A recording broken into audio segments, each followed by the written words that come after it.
commencé un peu à travailler dans ce genre de musique électronique, un peu par hasard, parce que je m'étais inscrit à un atelier du chanteur Demetrios Stratos.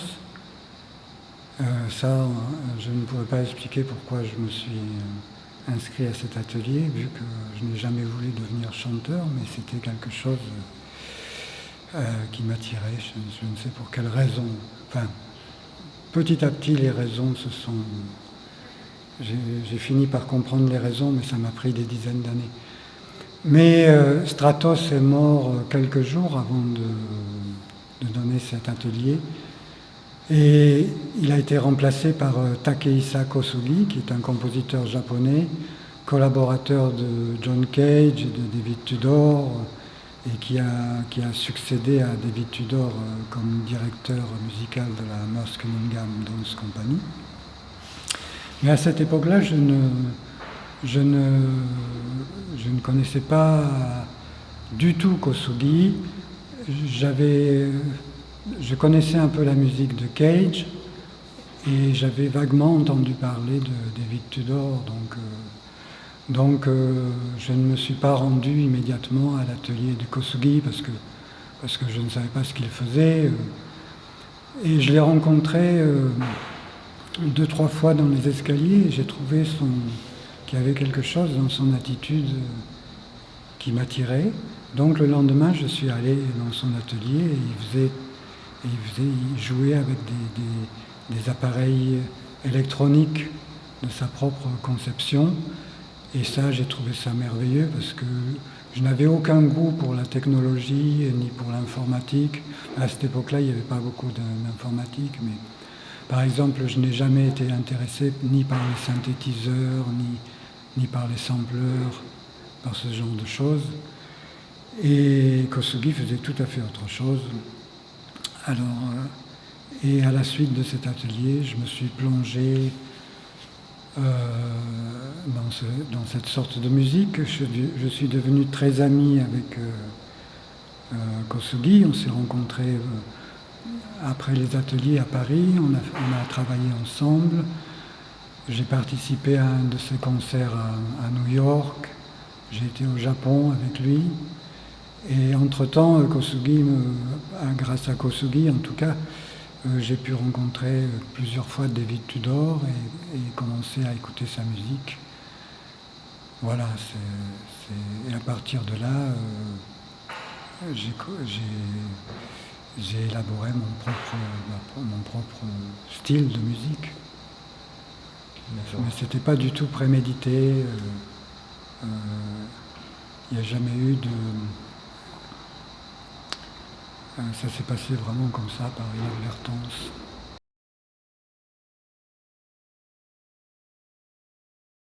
Alors, je dois dire que c'est comme beaucoup de gens, son attitude était tellement extraordinaire que je ne pouvais manquer de m'y intéresser. Il avait une espèce de... On sentait qu'il avait atteint un niveau de concentration qui était tellement inhabituel que ça produisait une grande impression. C'était même parfois gênant, quoi. On avait l'impression un peu d'être observé, d'être scanné, quoi, de haut en bas. Il écoutait, pour dire simplement. Il écoutait. Enfin, il n'écoutait pas ce qu'on disait, il n'écoutait pas ce que disaient les autres, il écoutait ce qu'on était. Et il écoutait les sons, il n'écoutait pas le bavardage, il écoutait la vibration de l'air, il avait quelque chose comme ça, une espèce de sensibilité qui n'était pas normale, quoi. Et la première fois que je l'ai vu, c'était lors d'un concert de Cage en Allemagne, c'était à la fin des années 70, où il a joué encore une fois du piano. Alors je savais qu'il était pianiste et qu'il faisait de la musique électronique aussi, mais sans plus.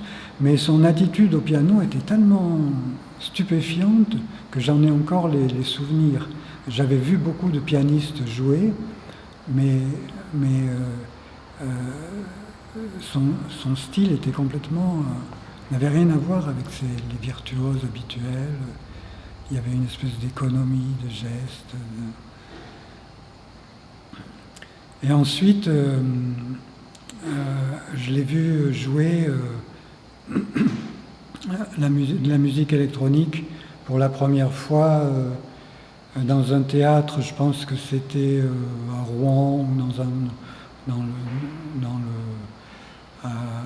à l'ouest de la France. Je ne me rappelle plus exactement la ville. Alors c'était pour un event de Merce Cunningham. Et j'étais très mal placé, j'étais dans une loge au-dessus de la fosse d'orchestre. Donc je ne voyais que les danseurs quand ils s'approchaient de l'avant-scène, et encore je les voyais du dessus, c'est-à-dire je voyais le sommet du crâne. Mais par contre, je voyais parfaitement ce qui se passait dans la fosse d'orchestre.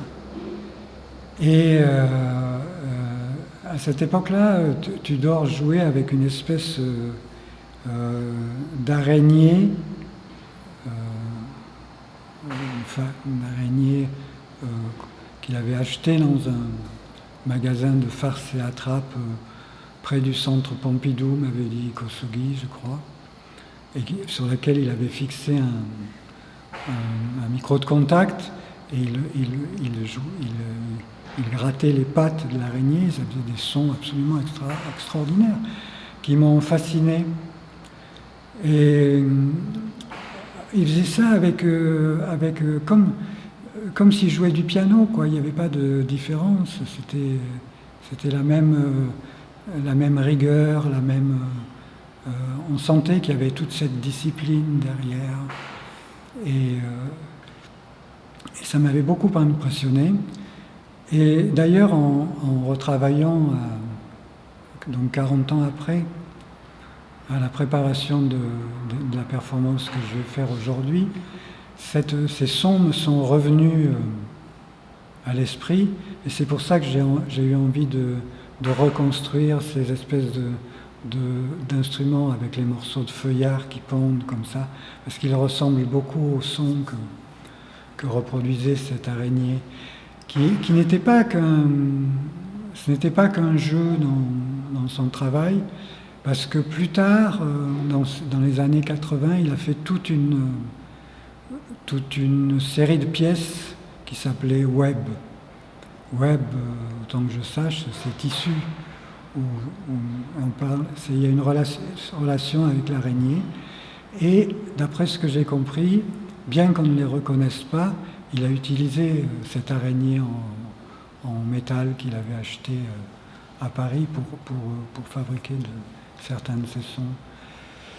Alors après, pour dire précisément ce qui m'intéresse dans sa musique, c'est difficile d'en parler parce que ça fait des années et des années que j'y réfléchis et je découvre toujours une nouvelle couche dans son travail.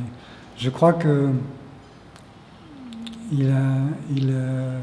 c'est un musicien assez exceptionnel. Je ne veux pas dire par là il avait une conception du son qui dépasse un peu notre sensibilité habituelle. Je crois que même ses proches collaborateurs ne savaient pas très bien ce qu'il faisait. Par exemple, John Cage, qu'il admirait beaucoup, avec lequel il a beaucoup travaillé, disait que ce qu'il faisait était mystérieux. C'est tout ce qu'il a dit. Alors que John Cage parlait beaucoup. Mais il n'a pas dit grand-chose sur Tudor, à part que c'était mystérieux. Kosugi était une des rares personnes capables de l'écouter, parce qu'il avait aussi des capacités d'écoute hors normes. C'était quelqu'un qui sentait l'espace plutôt que... Kosugi ne se servait pratiquement pas de ses yeux, quoi. Il sentait l'atmosphère autour de lui. Mais Kosugi ne disait rien et surtout ne faisait pas de philosophie ni quoi que ce soit, donc dans ce domaine, il n'est d'aucune utilité. Et moi, je continue à y réfléchir. J'ai toujours un peu l'impression que de découvrir, c'est une découverte.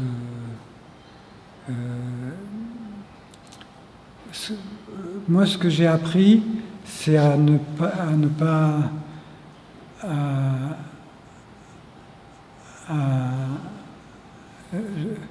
pas faire de projet. Je commence par examiner les matériaux, comme il le faisait, et à partir de là, je me dis, tiens, on peut faire ça avec ça. Et comme il le disait, une chose en entraîne une autre, et on découvre ça. Et à la fin, on découvre un événement qui est un peu le résultat de toutes sortes d'erreurs, de tâtonnements, mais en même temps qui reflète très précisément sa propre personnalité. Bon, même si on ne le perçoit pas sur le moment, c'est souvent quelque temps plus tard, en écoutant un enregistrement, qu'on se dit « Ah ben tiens, c'est moi qui fais ça, mais c'est... » Et Tudor n'a jamais donné de direction, n'a jamais...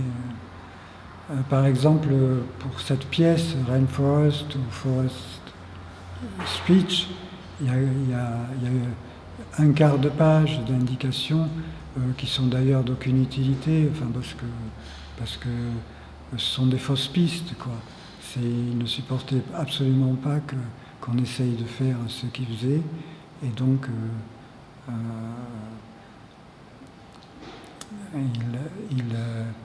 il s'exprimait un peu par énigme comme ça.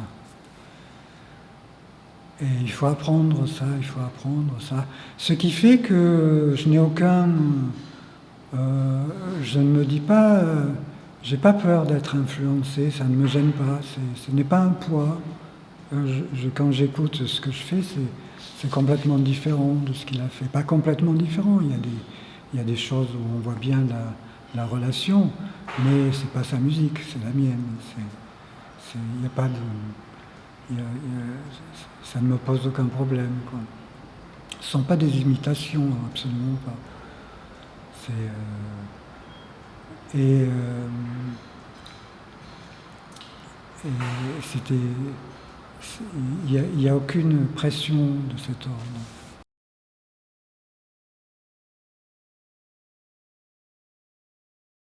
Oui, alors c'est donc Forest Speech, c'est une espèce une des dernières versions de Rainforest, du vivant de Tudor, et qui, selon les gens qui ont étudié cette pièce, ne se différencie vraiment quasiment en rien de Rainforest. À part quelques spécifications,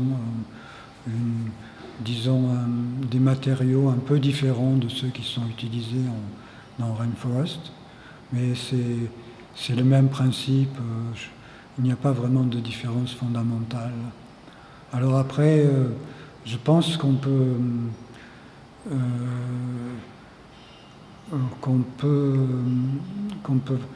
dans les indications qu'il donne, il est question de la voix, parce que il aurait aimé intensifier les qualités vocaliques des sons dans cette pièce. Pour cela, il utilisait des instruments comme Feather, des choses comme ça. Et donc on peut aller dans cette direction, mais il ne faut pas non plus le prendre comme une injonction trop précise. Et d'ailleurs, les rares enregistrements de Forest Speech que j'ai écoutés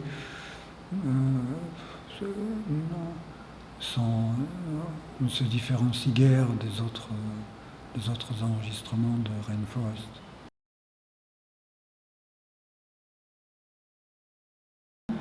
L'idée, c'est de transformer des objets trouvés,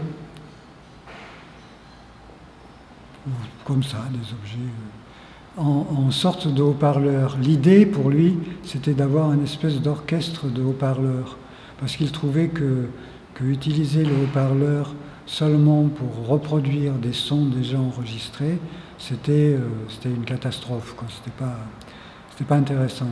Donc il a eu l'idée de transformer des objets en haut-parleurs.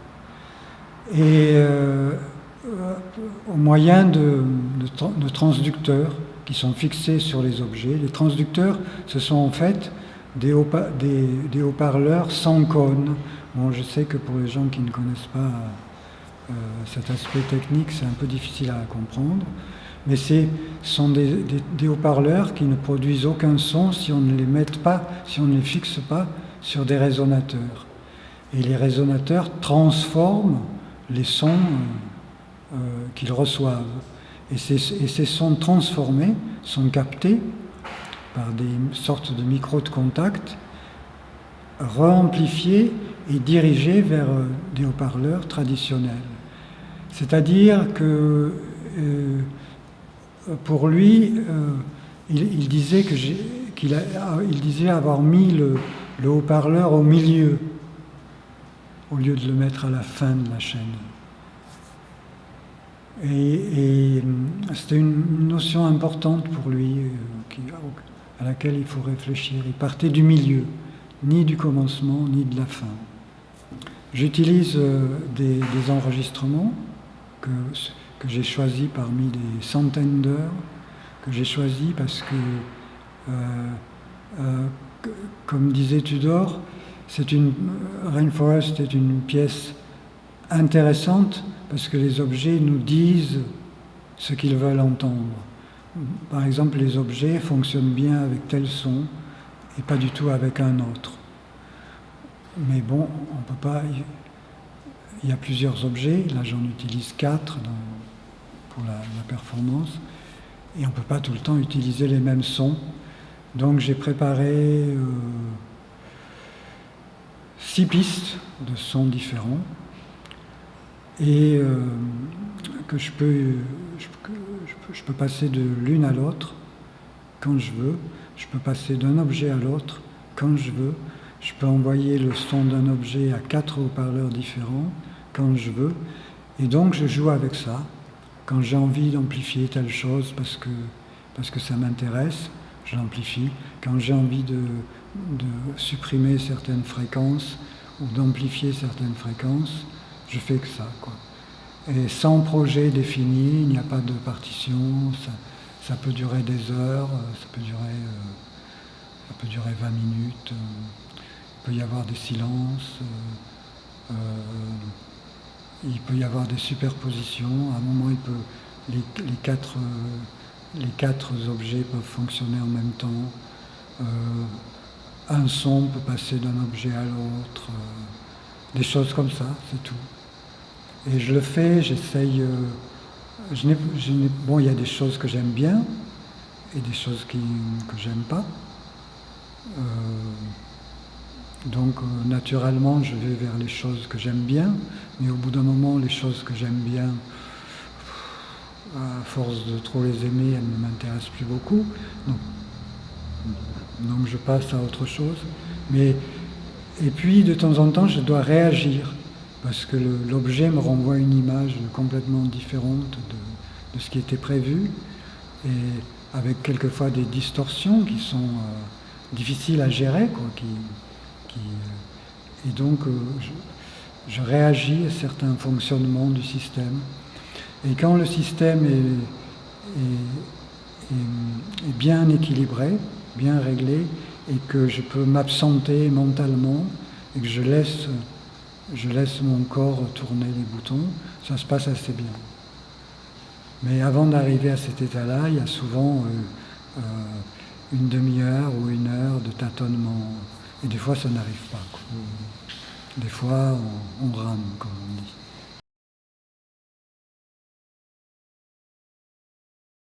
Oui, alors ça, c'est très difficile, très difficile. Ce matin, c'était très difficile de régler de régler les appareils, parce que le bruit des cigales, c'est vraiment énorme. Et alors, c'est une continuité implacable.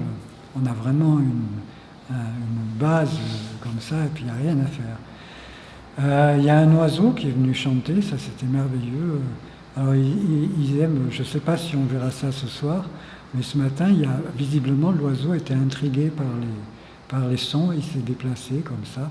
Il n'a pas osé s'approcher trop près, mais il réagissait aussi à ce qui se passait. Ça, c'était merveilleux parce qu'il y avait des silences, des choses comme ça. Et puis après, le vent joue aussi. Là ça s'est calmé, je crois. Mais ce matin, le vent jouait. On entendait directement le bruit du vent dans les micros de contact. Des fois, c'est difficile à le faire avec. Et puis, il y a le bruit des voitures derrière, des tas de choses comme ça, quoi. Et quand même, on ne peut pas monter le son. C'est quand même, c'est pas fait pour ça, quoi. Les transducteurs, les piezo, ils sont pas faits du tout pour ça. Les objets, ils résonnent bien pour certaines choses, mais il faut pas leur demander. C'est pas de la haute technologie, hein, c'est tout à fait autre chose. Donc en principe, c'est une pièce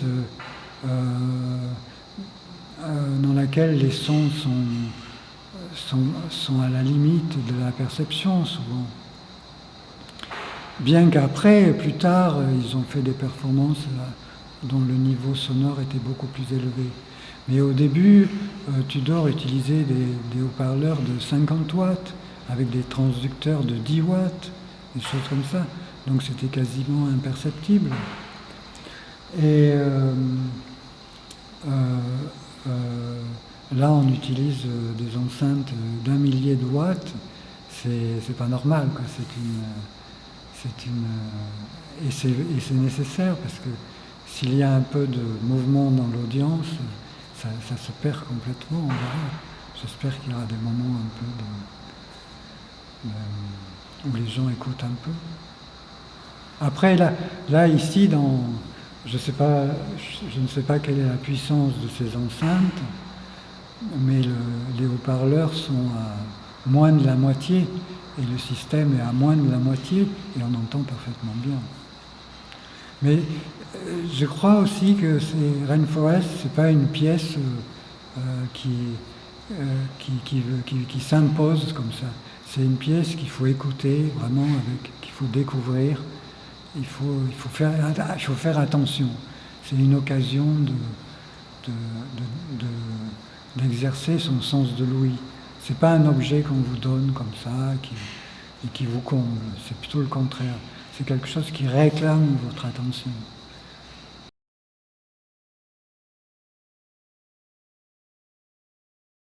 L'installation dans la galerie, il me semble, assez proche de la première version de Rainforest, sauf que c'est une installation qui est faite pour fonctionner pendant plus d'1 mois sans musicien. C'est-à-dire que j'ai prévu un système, il y a 4 pistes enregistrées avec des séquences qui se succèdent de manière aléatoire et des séquences sonores qui sont... Je parlerai un peu après des sons qui sont utilisés, mais dans l'installation, il y a 2 pistes stéréo, mais les sons ont été travaillés de telle sorte à ce qu'ils passent d'un objet à l'autre et d'un haut-parleur à l'autre. C'est-à-dire que le même son va changer en passant d'un objet à l'autre et d'un haut-parleur à l'autre. Et ceci de manière irrégulière, parce que ce qui me gênait dans cette installation, c'est l'aspect, le fait que ce soit enregistré comme ça, Et donc j'ai cherché une manière pour que ça ne soit pas reproductible, quoi. On n'entendra jamais exactement la même séquence. Peut-être que ça se reproduira, mais pas exactement. Et c'est ça la grande différence qu'il y a avec la pièce originale. Et d'autre part, comme je ne peux pas contrôler les fluctuations sonores, j'ai été obligé un peu de chercher des niveaux moyens. Il n'y a pas de... C'est moins expérimental, quoi. Mais moi, je l'ai écouté ce matin, je l'ai écouté chez moi, pas dans ces conditions-là. J'ai écouté des extraits ce matin, c'était très vivant, quoi. Ce ne sont pas des sons qui sortent d'un haut-parleur, quoi. C'est quand même quelque chose, une musique vivante, une musique électronique vivante.